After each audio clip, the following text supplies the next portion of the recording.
IS recruitment കേസിൽ പ്രതികൾക്ക് 8 വർഷം വീതം കഠിന തടവ്. കോയമ്പത്തൂർ സ്വദേശികളായ മുഹമ്മദ് അസ്രുദ്ദീൻ, ഷെയ്ഖ് ഹിദായത്തുള്ള എന്നിവർക്കുള്ള ശിക്ഷയാണ് കൊച്ചി NIA കോടതി വിധിച്ചത്. പ്രതികൾ സമൂഹ മാധ്യമങ്ങളിലൂടെ യുവാക്കളെ ISലേക്ക് ആകർഷിക്കുകയും ഇവർക്ക് പരിശീലനം നൽകുകയും ചെയ്തതായി തെളിഞ്ഞിരുന്നു. 2017-18 കാലഘട്ടത്തിൽ കേരളം, തമിഴ്നാട് എന്നിവിടങ്ങളിൽ നിന്നും സമൂഹ മാധ്യമങ്ങളിലൂടെ ISലേക്ക് റിക്രൂട്ട്മെന്റിന് ശ്രമിച്ച കേസിലാണ് പ്രതികളുടെ ശിക്ഷ വിധിച്ചത്.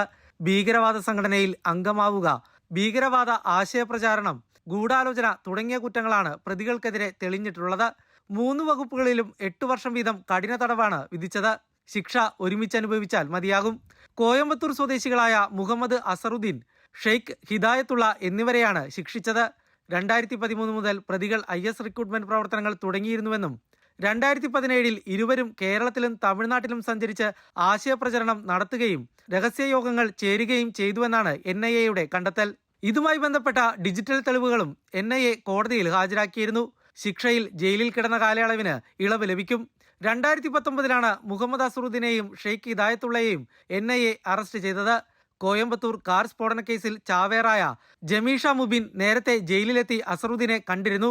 കോയമ്പത്തൂർ ഉക്കടം കാർ ബോംബ് സ്ഫോടനത്തിലെ ഗൂഢാലോചന കേസിലും പ്രതികളാണിവർ. ഈ കേസിലെ വിചാരണയും നടന്നുവരികയാണ്. അമൃത ന്യൂസ്, കൊച്ചി.